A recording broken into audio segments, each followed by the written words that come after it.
Everyone, and thanks very much for joining us this morning. My name's Kristen Hilton and I'm Victoria's Equal Opportunity and Human Rights Commissioner.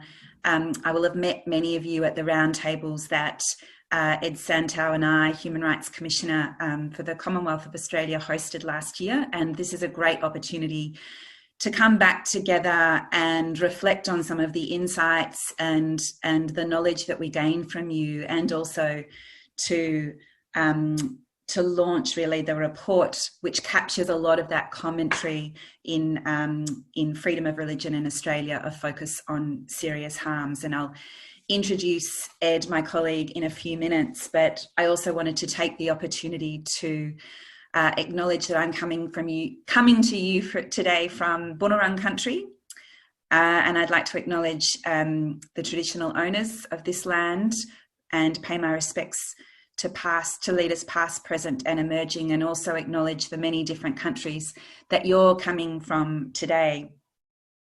Just also to let you know, we are recording today's discussion and we'll make the video available on both of our organisations' websites after it. So if you've missed it, or if you'd like to watch it again, or if you'd like to share it with your colleagues, then please feel free to do so. And I also just wanted to take a moment to acknowledge that, well, obviously we're coming to you from Zoom, and that many people will have been affected over the last 4 months by COVID-19 in varied ways, their livelihood, their ability to connect with friends and family, and I think particularly from people from faith communities, even the ability to practice their religion. So I'm very conscious of that. And I think we're also having this discussion particularly in Victoria in a very, very interesting period. And I'll come to that in a few moments. But if you're like me, then you would have spent a lot of time over the last few months on Zoom calls. And I think that has given us a glimpse into each other's personal lives in perhaps a way that we might not have seen before. Please excuse any of my 3 children that might enter into the room at any time. And I think those sort of interactions that we're seeing do humanise us and connect us, even in a way in which we feel quite distant from each other. But it also shows us how reliant we are on technology to communicate. And I think those connections, particularly for people of faith, connections to family, culture and community, and those aspects of our private lives that we're seeing more of, kind of an incidental backdrop to these computerized interactions. It also is a reminder that sharing of your faith, even in this way, but even in normal times, is not always an easy thing to do in the Australian community. And we know, and we certainly heard through our consultations, that people of faith experience violence, abuse, intimidation, discrimination and vilification on the basis of their religious identity. And if you've had a chance, or when you get a chance to look through the paper, you'll see that these incidences are too common and too explicit and too harmful. And part of the reason that we undertook these consultations was really to focus on those serious harms and think about what we can do, both in our roles, in our organisations, but working together with you as leaders of faith communities to try and get better recognition and the balance of the protection of religious freedoms right. The incidents that the report reflects on are not new. They are patterns of ongoing and persistent hate and fear in our parts of community, and certainly from the Commission's perspective over the last 4 months, we've seen those incidences and the seriousness of them escalate. And I think that happens in a period of fear and uncertainty. So in many ways, the report is coming at a very opportune time. For those of you who are joining from Victoria, we've had now 30 suburbs in lockdown, and many of those suburbs are suburbs that are heavily populated by people from multicultural and multi-faith communities. And already some of the media commentary around the lockdown of those suburbs is beginning to perhaps put an unfortunate spin, I suppose, or unfortunately target members of that community. And many of them have said to us that we didn't get the information that we should have earlier on. And I know that there was definitely, from our point of view, that there was a real delay in properly communicating with people from multicultural and sometimes multi-faith communities about what social restrictions and physical distancing meant. And so we're in this very serious situation here in Victoria, and the last thing that we want to do is see that somehow fertilise experiences of hate and vilification in our community. At the Victorian Human Rights Commission, addressing harm against religious communities and combating hate, including religious vilification, is a central part of our work here, and I know it is for Ed's Commission as well. Our teams across the Commission, they work in various ways with many parts of the community. We provide education and engagement services, and over the next couple of weeks, we're going out to particular communities to inform them about their rights under the Racial and Religious Tolerance Act, the Charter, and the Equal Opportunity Act. We have an inquiry and dispute resolution team where we take inquiries from members of the public and also complaints of racial or religious discrimination and vilification. And we have a policy and a legal team that looks at some of these issues from a systemic lens and thinks about what are the structural drivers that we can pull, what are the points of influence, so that we can have a more enduring response to what needs to change. We also developed a multicultural and multi-faith engagement plan a couple of years ago, and at the centre of that plan is better engagement with Victoria's culturally and linguistically diverse communities who we know are often vulnerable to hate. We've seen an 80% increase in reports of hate-based interactions in the last 3 months, and I know the Australian Human Rights Commission has experienced similar increases in their reporting. One of the things, we've also been active over the last couple of months in participating in the Victorian parliamentary inquiry into Victoria's anti-vilification laws. And part of our submission, I won't go into a lot of detail now, but certainly the centrepiece of that submission is arguing for better protection for Victoria's religious and race-based communities, and also better protection for other people who regularly experience vilification or hate based on their identity. And we will continue to advocate that with your support, and the inquiry's findings will be released in September later this year. So I'm hopeful, if there's one positive thing that comes out of the COVID experience, is that it's really shone a light on how any sort of rupture in our community can very easily give rise to fear and uncertainty, and that has a particular impact on your communities. So Ed and I are really pleased to be here with you today and joining with you today and presenting this report to you, and looking forward to hearing from our panellists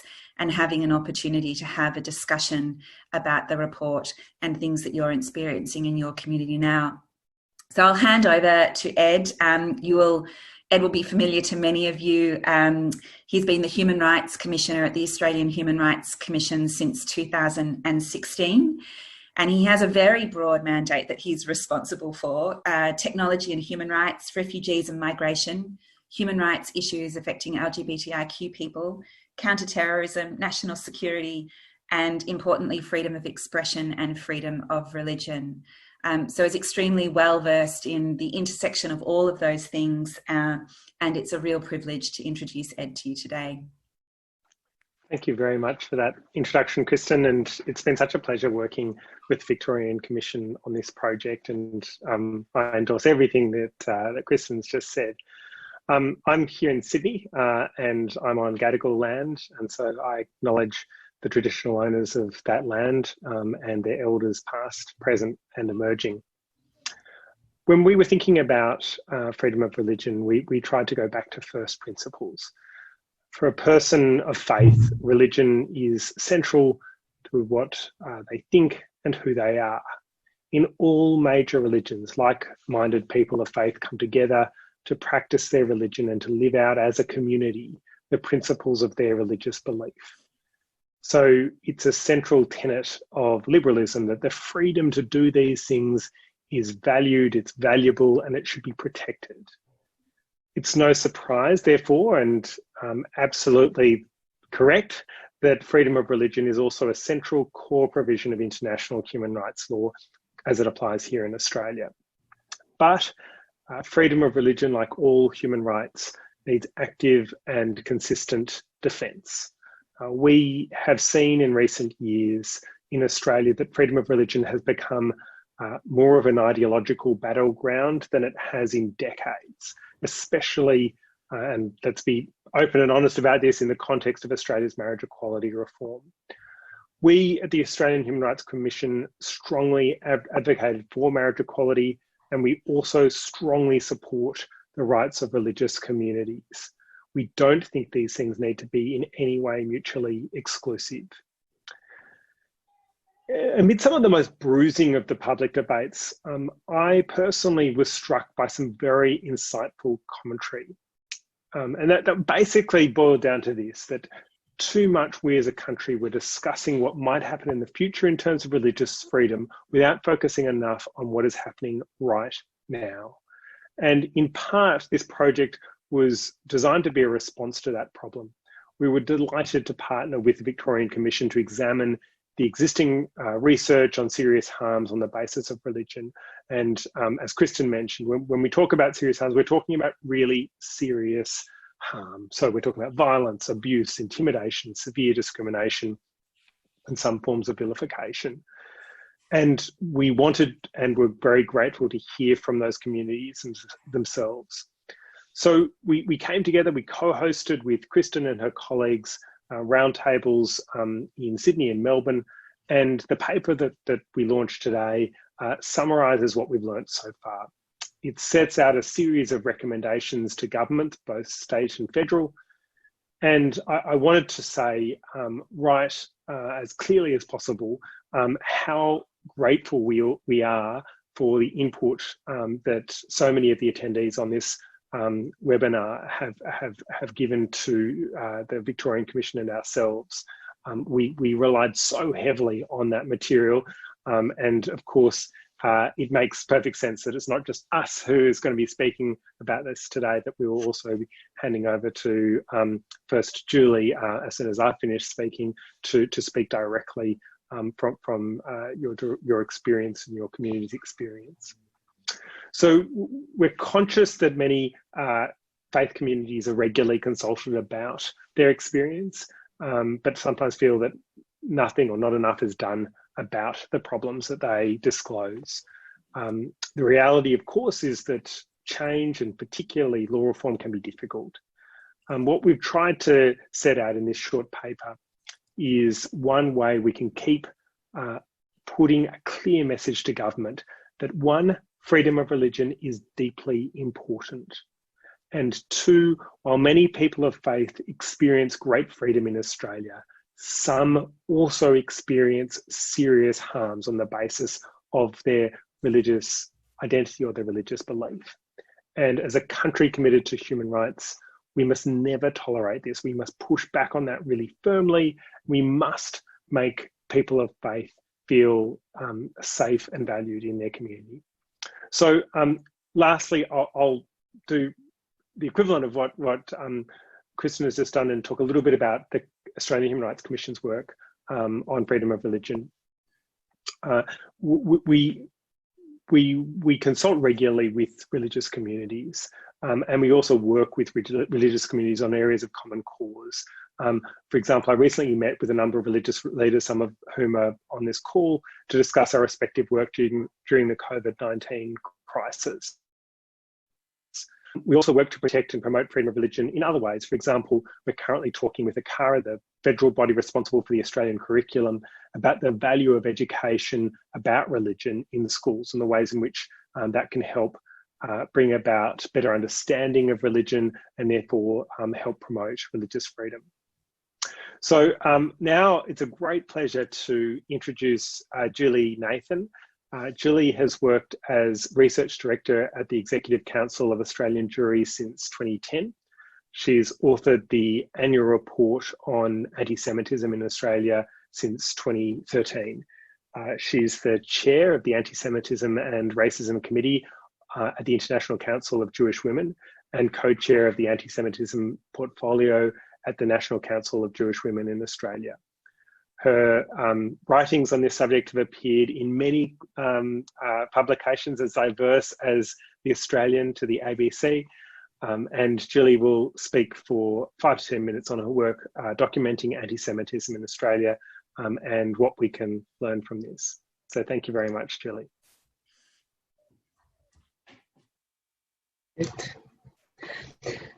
Thank you, Edward and Kristen. Thank you for inviting me here today to discuss anti-Semitism and at the launch of your report into freedom of religion in Australia, focus on harms. As Ed has already said, a little bit about myself and the Anti-Semitism Report. So the Anti-Semitism Report, the ECAJ, Executive Council of Australia and Jewry, has produced an annual Anti-Semitism Report since 1990. And I took that on in 2013. There are 8 types of incidents of anti-Semitism, 8 categories. 4 categories relate to physical attacks against persons or property, and they include physical assault, verbal abuse, harassment, intimidation, vandalism, and graffiti. Then there are 4 other categories which relate to threats of harm. So they're threats by email, postal mail, telephone, and stickers and posters. We do not include as incidents online content or cases of discrimination or incidents of casual anti-Semitism. So I'm sometimes asked why we don't include online hate as incidents.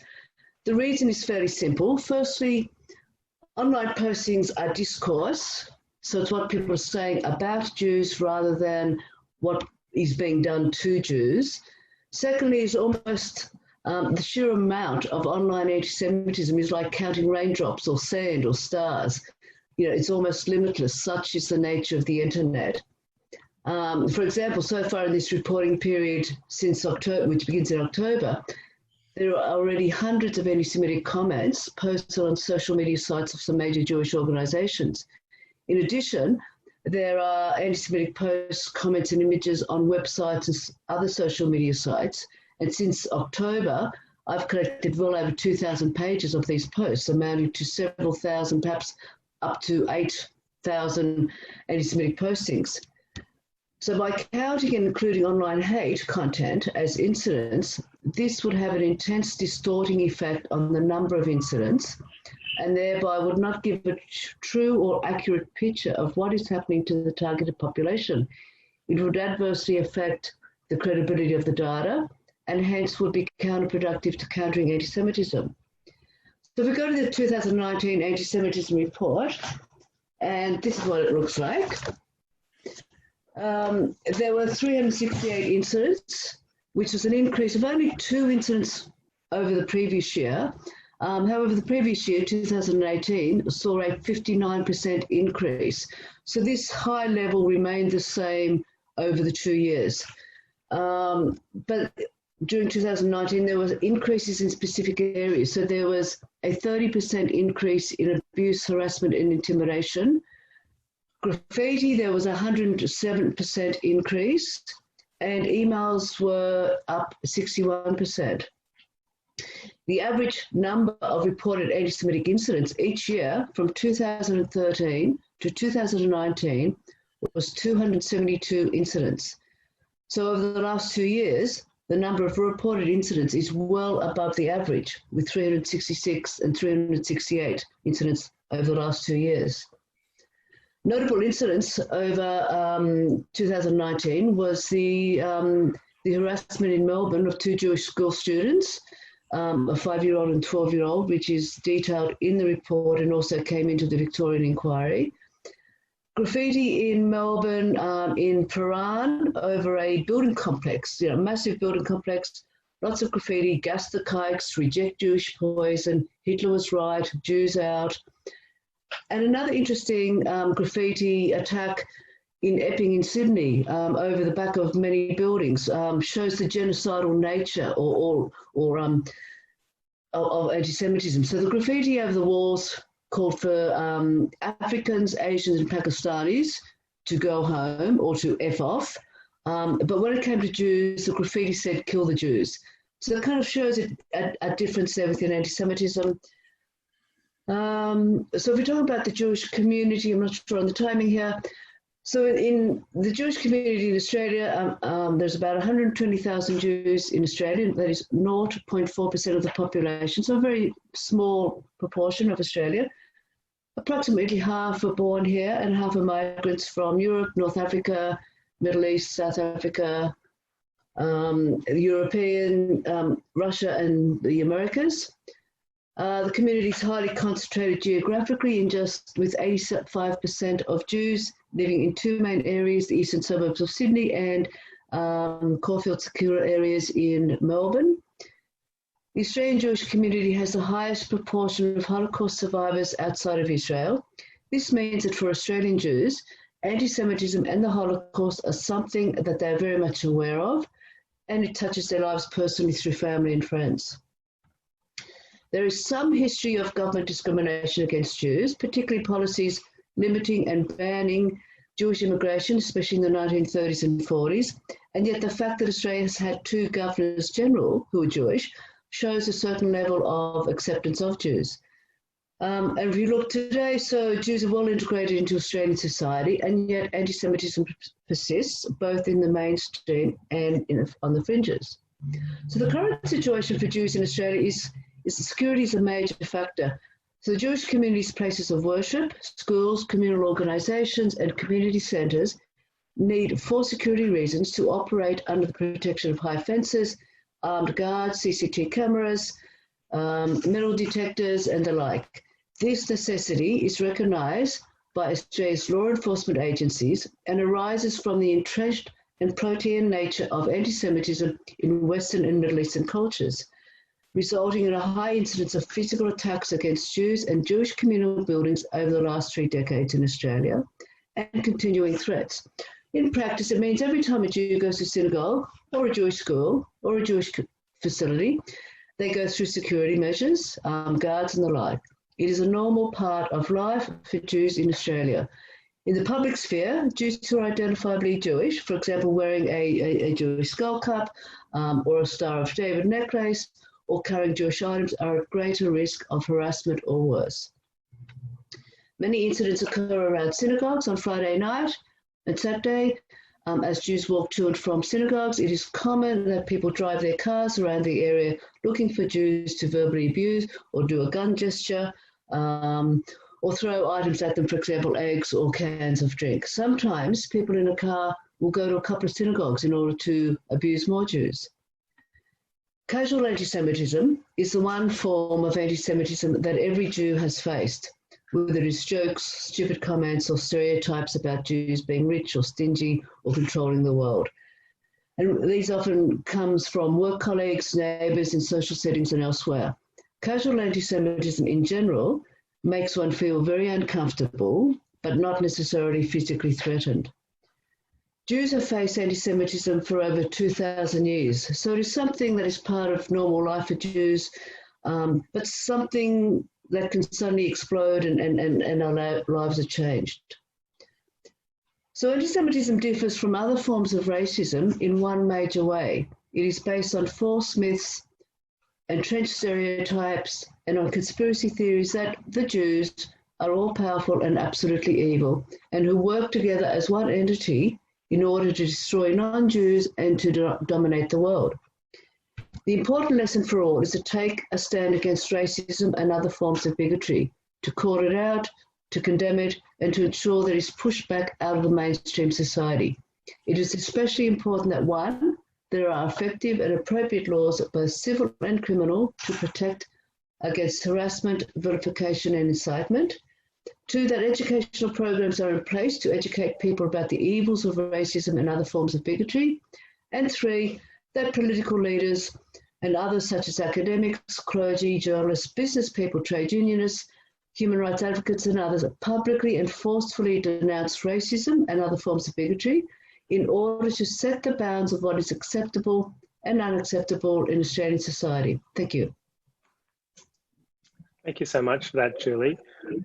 We were next hoping to have Derya Iner, who is responsible for the Islamophobia register in Australia. which was launched in 2014. It seems that Derya has not been able to join us. The technological difficulties can sometimes be bigger than the physical difficulties in joining a Zoom call. So I'm really sorry that we don't have Derya with us. But what I might just do very, very quickly, because I'm not going to be able to do justice to Derya's deep expertise on this, is pull out a few key points that we've identified in our joint paper. So we set some of this out from about page 9. But essentially, the Islamophobia Register was established to try by the Muslim community itself. So there's some real parallels to the work that Jewry was just talking about from the perspective of the Jewish community, but to try and document and get a handle of the size, scope, and nature of racism and bigotry experienced by Muslim people in Australia. The most recent report was released last year, and it documents 349 verified instances of reported Islamophobia from 2016 to 2017. The sorts of data that came out of there are interesting, I guess, but really I'm a human as well as a lawyer, and I've got to say deeply upsetting and troubling. So I just want to draw out a few key points that we at the Human Rights Commission found particularly troubling. 72% of the victims were women and 71% of the perpetrators were men. Only 29% of incidents were reported to police. So well less than half of those incidents were reported to police. And yet 1 in 20 of the incidents resulted in the victim requiring hospital treatment. Interestingly, of female victims in the physical world, as distinct from on the online area where people can be harassed, 96% of those women and girls were wearing a headscarf. So those statistics, I think, are deeply, deeply troubling. But what we always try to do and no doubt the same at the Victorian Commission as at the Australian Human Rights Commission, is we try to understand the experience of the individuals behind those statistics, and so we do give some examples of those. One which I found particularly resonant with me was the experience of a woman who was simply trying to catch a local train with her 6-year-old daughter. I have a child almost that age, and she was horribly verbally abused just because of being visibly Muslim. And what she said, and I'll quote from her directly, was incredibly poignant. She said, "How do I explain to a little child the harshest realities of religious and cultural discrimination that Muslims are facing throughout the world?" End quote. And it's that sort of experience that I think has been particularly important for my team at the Commission, and I know Kristen's team as well, in saying we need to get a better handle of what this problem is, and we need to come up with very practical proposals of better addressing that problem as well. So what I might do now is to hand over to Kristen to moderate some Q&A. As I'm doing the handover, you can start thinking of some questions that you might wish to ask. You can ask those questions via the chat function of Zoom. Back to you, Kristen. Thanks very much, Ed, and thank you to you too, Jewry, for your insights and research and your ongoing advocacy in this space. So I guess the upside is that we have more time for questions, and please do send them through on the chat function. And while I'm moderating, I'll have a look and make sure that we get to as many of them as possible. Let me put it out there to all of you at this point, though, and just to see if there are any particular points that anyone would like to raise or comment on. I know that Adele Salman is here from the Islamic Council in Victoria. So Adele, given that we haven't got Derya Iner here, I wondered if you wanted to pick up on or expand on anything that Ed has spoken about or anything else in the report.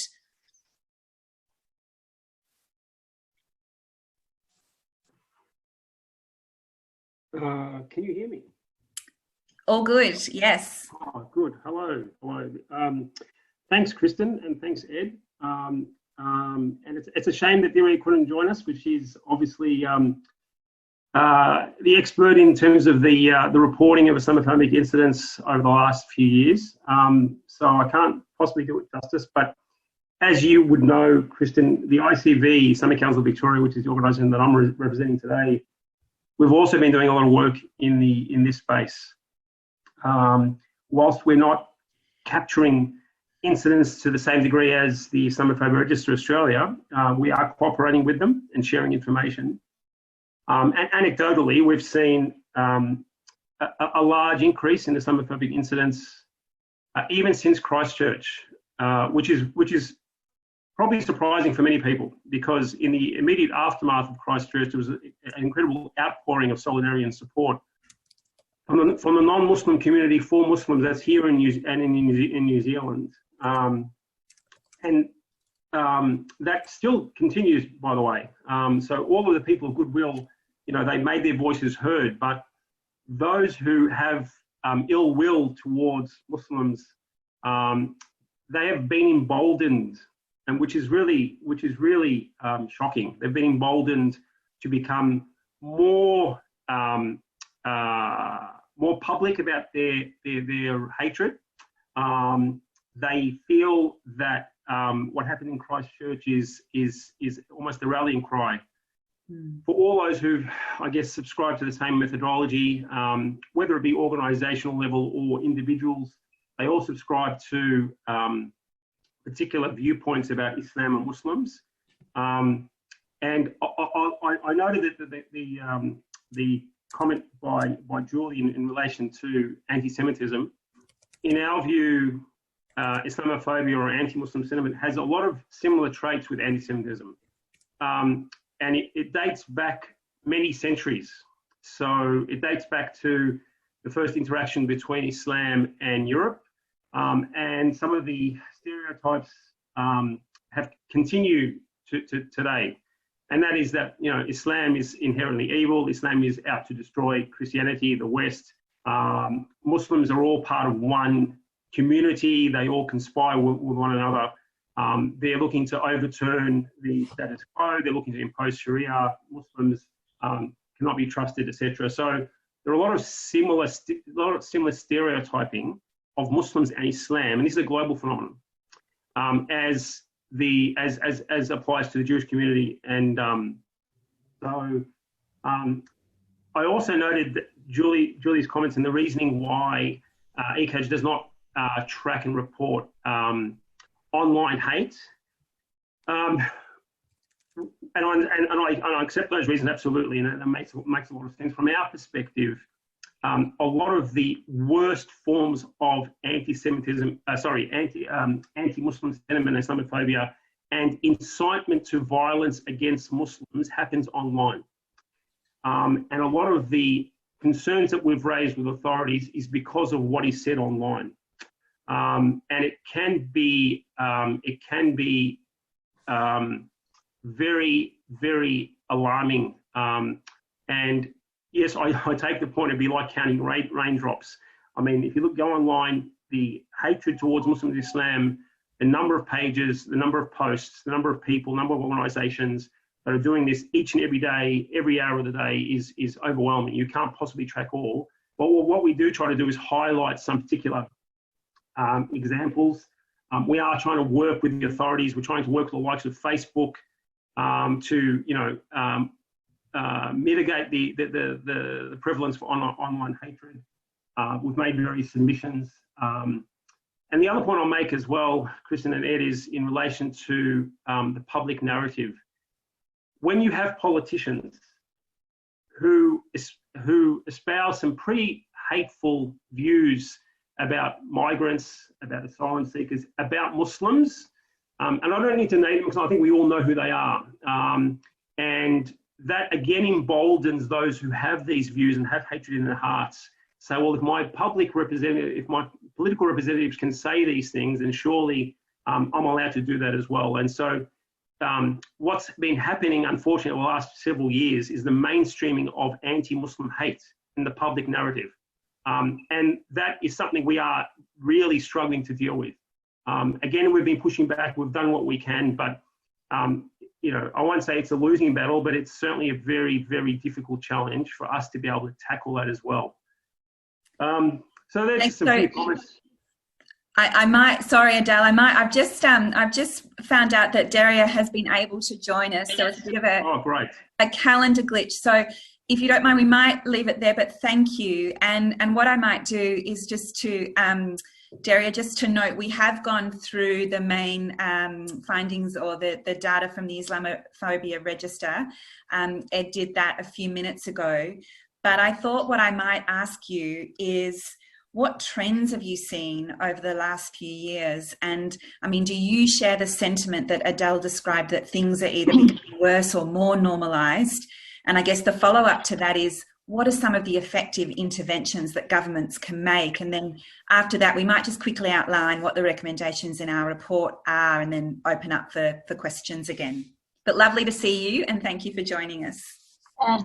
Thank you very much. Thanks a lot.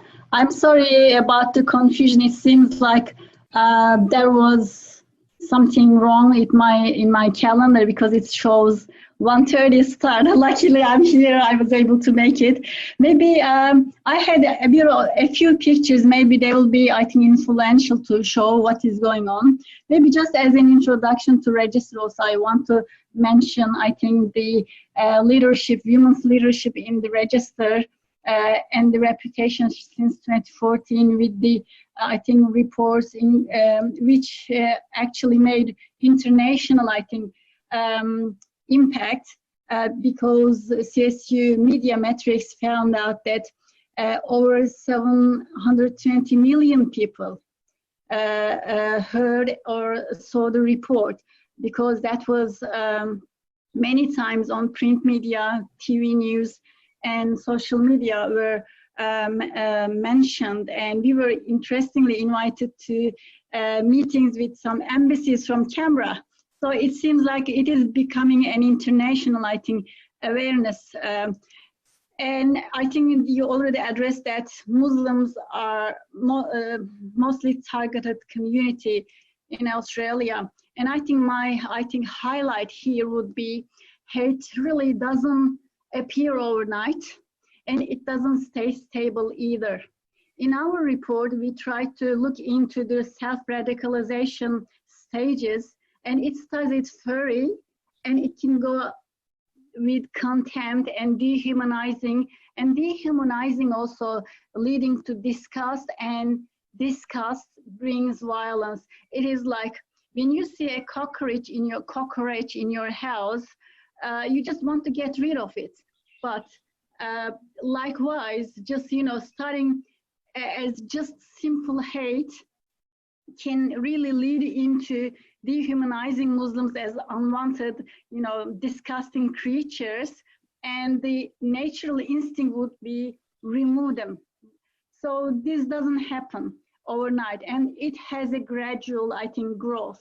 And this growth, I think, is something to discuss, highlight, and also this type of feelings, when we were scaling these feelings, there is no meaningful distribution between online and offline. So you find more disgust in physical incidents or more dehumanization in physical incidents, which is a concern. It's not just simple hate speech.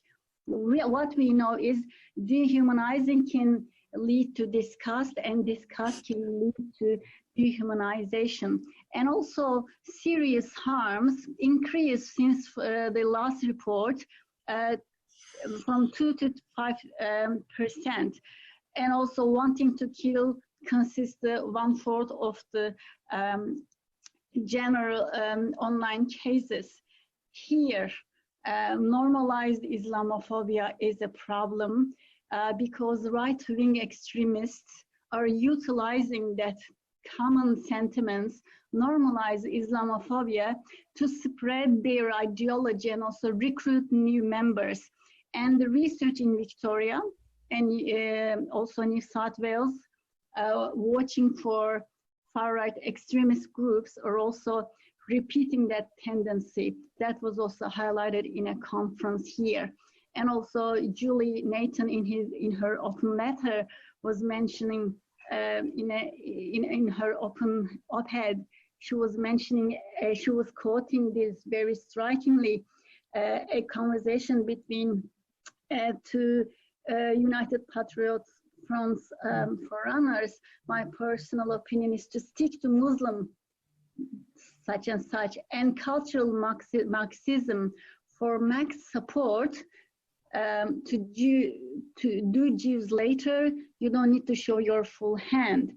And this is leading us to the utilization of frustration moments, especially when ISIS terrorism, when ISIS attacks happen somewhere else in the world.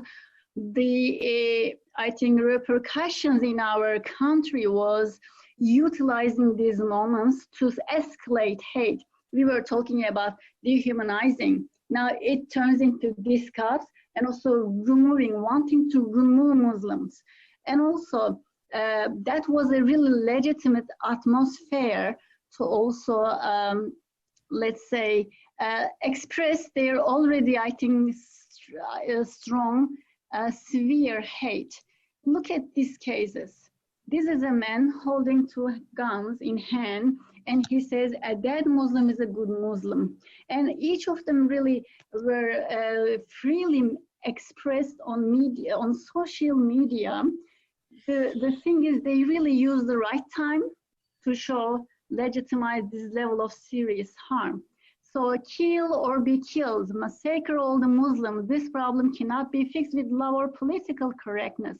And another person is saying, they killed our children and I will jump the curb and run over you, your kids, your wife, and I will just, I will not show mercy. I will reverse my car back and run it over you again and again until you die.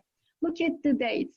These are from 16 years, 2016, 2017, 2017.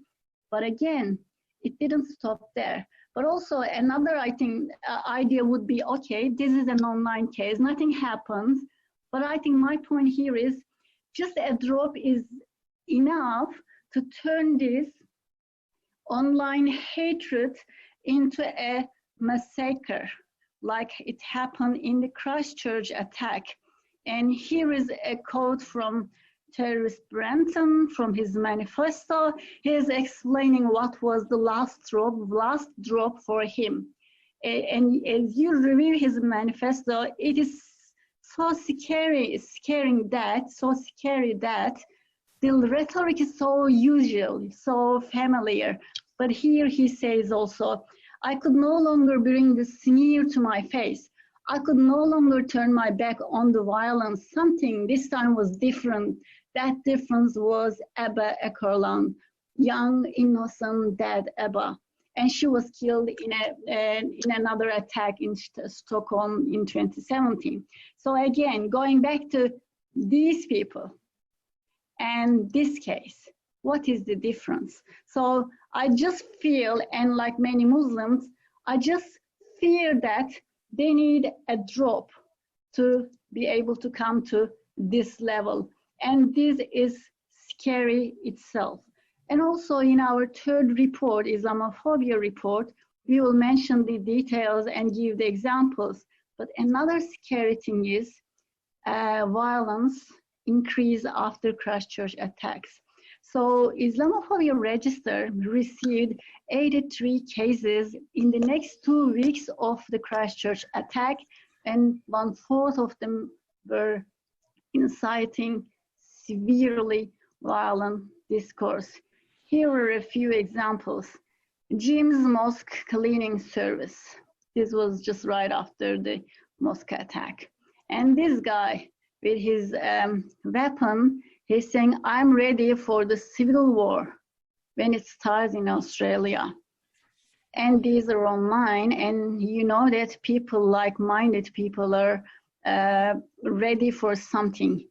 And again, the examples were from 16, 17, and now these examples are from after Christchurch, remove kebabs, St. Tarrant, remove cars in another mosque wall, 2019, 2020. So how does the Muslim community feel? And I can bring examples from 2014 and 15 as well. It is same, it doesn't change, the severity is there.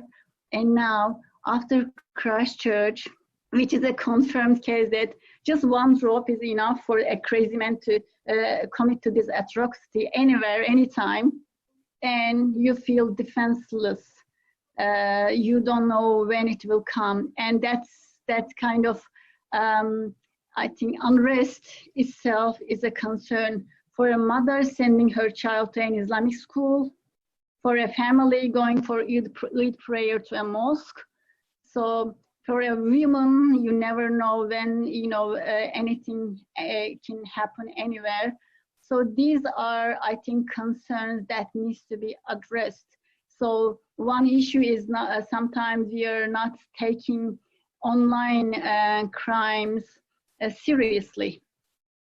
And another is reporting to police. Sometimes people feel unheard. And we also refine our reporting tool to capture how people are feeling about the impact. And also if they're not reporting to police, why? We try to also ask these questions in our report to be able to understand what is going on. And when it comes to recommendations, again, these are also in relation to some conferences and projects we conducted. I think repairing broken societies is important to avoid victim mentality. Because even terrorist, Tarrant is using a victim mentality, showing that we are defeated culturally, demographically, and also our children are killed. So throw them back. The vicious circle of mirror effect with this victim mentality. We need to repair broken societies. And I think the best way is to empower communities, even in data collection. I would say, let's go back to the communities because it is evidently working. It is very well working with Islamophobia register. So empower data collection, that is working. And also, when we had a conference with the New South Wales government, it was a collaborative approach to solutions, and the repeated suggestion was a cross-community alliance.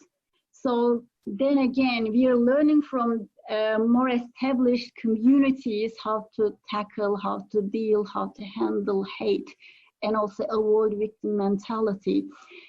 Another thing is, I think, that is also from Sydney University's Policy Lab report this year that was giving recommendations to New South Wales government. It says avoid government-led initiatives. Government should be facilitator.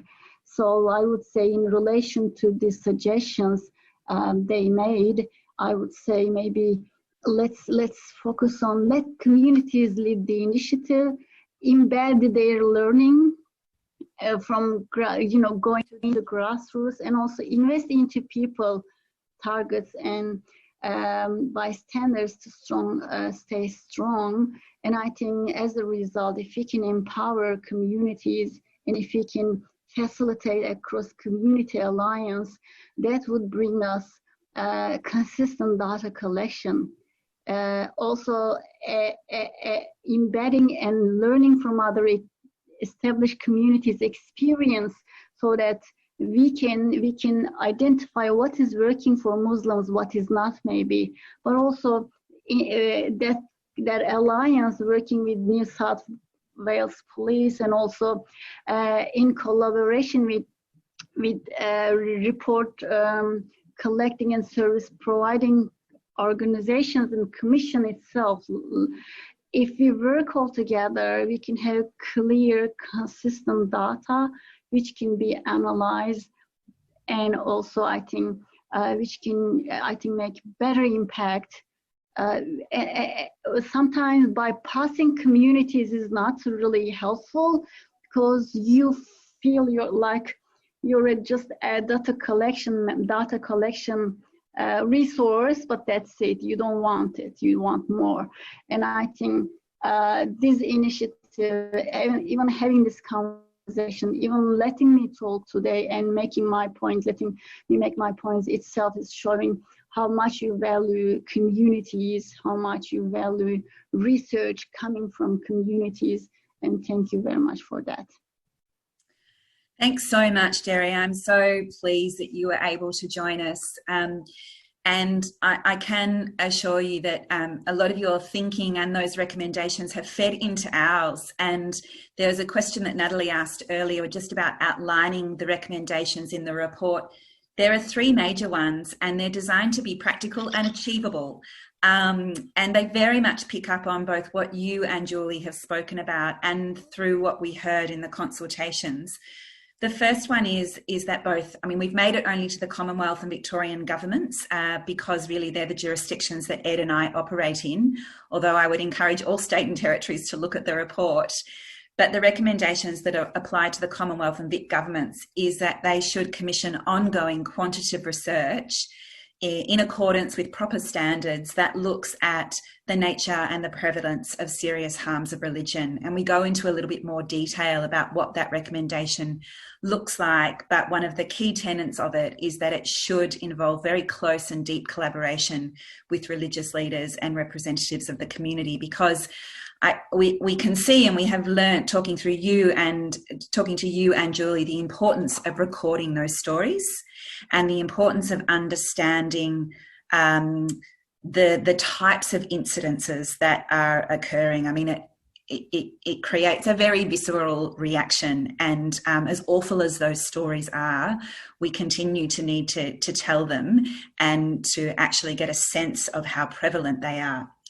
The second recommendation is that the Commonwealth Government establish a multi-faith advisory group, which consists of leaders and representatives of different religious groups across Australia, that advises the government on the practical experience of freedom of belief and religion, as well as having a policy and law reform lens. There is a multi-faith advisory group that exists here in Victoria, and that is a model that the Commonwealth Government could look at.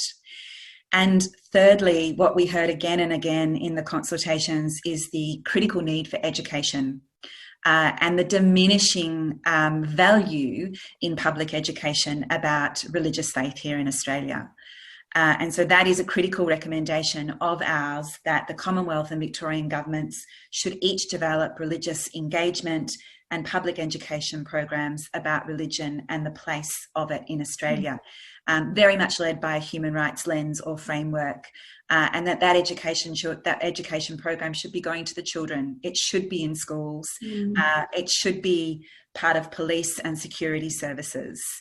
So they're the main 3 they're the main 3 recommendations. There's more detail in the report, and again, I really encourage you to share that with your networks. Just on the final recommendation, which is around the public education program, I might just throw to you, Ed, about what you think that level of appetite from the federal government is for commissioning that sort of education program, given that you've been having those discussions recently. Well, I mean, it was something that came up, particularly the research side, and research and education came up in the Ruddock panel's report, and the federal government's response to that report was essentially positive. And so they did sort of lay out in very broad principle terms a way forward. And what we are trying to do with this position paper is say, okay, well, we've seen that commitment, we've seen the principle, let's take this the next step and actually make it a reality. So I think that there is an appetite. I guess everything at the moment that is not kind of directly related to COVID-19 comes with a bit of a caveat about that as to whether or not it will get prioritised when that's the lens that everything is being looked at the moment. Maybe while I've got the context, I might also mention, so Jewry Palmer asked a question, I think, about federal legislation, so the federal religious discrimination reform. So that, I think, is, the question was essentially, where's that up to? The Prime Minister said essentially that that's still part of government policy, but it's something that's had to take a back seat for now. That's our understanding. I think the Attorney General has made similar public comments as well. And so I guess we'll just wait to see. Thanks very much, Ed. We are remarkably almost out of time already. So I wanted to just take the last 2 minutes to thank you all for joining the panel today, and to thank our panellists, and to thank you for the input during the consultations and other conversations that we've had along the way, and they will obviously continue. I know Adele and I are meeting with the Victorian Multicultural Minister tomorrow, so it's another good opportunity to raise some of these issues. I'd also really like to thank Ed and his fantastic team at the Australian Human Rights Commission, who have led much of this work. And I'd also like to thank my own team, particularly Emily Yates, Amy Rogers and Peter Davis and Moni Saram for making today happen. And to thank you all for attending. But Ed, I'll hand over to you for a final few last words. Thank you. There were really two things I wanted to do. I wanted to thank my colleagues at the Australian Human Rights Commission as well, in particular Daniel Nellor, the Specialist Advisor on religious discrimination, religious freedom at the Commission, Lauren Perry, John Howe and Liz Stevens. Daniel and Lauren were the principal authors of the paper from our side, and were just did an absolutely sterling job, and you'll have met them also in the roundtables if you had a chance to attend one of those. The last thing I wanted to say is this.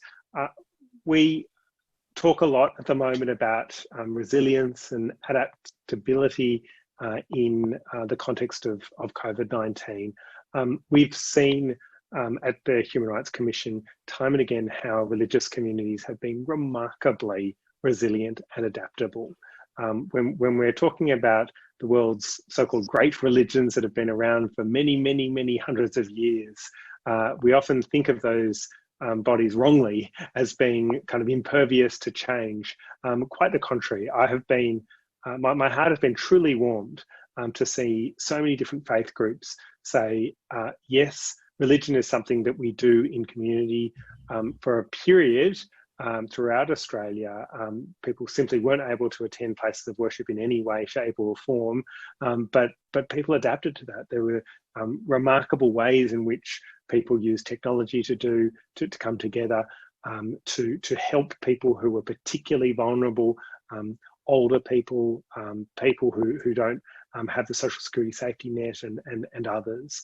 That isn't just heartwarming, it shows to me the true value that religion can have and faith communities can have in our community and enriching our community, but also in making our Australia a more humane place for everyone. So I thank all of you for the work that you do in that regard. Once again, I thank Kristen and her team at the Victorian Commission and my own colleagues for walking with me on this project. Back to you, Kristen. Thanks, everyone. Thank you, Ed. Be safe, take care of yourselves and your people, and we look forward to talking to you soon. Thank you. Bye-bye.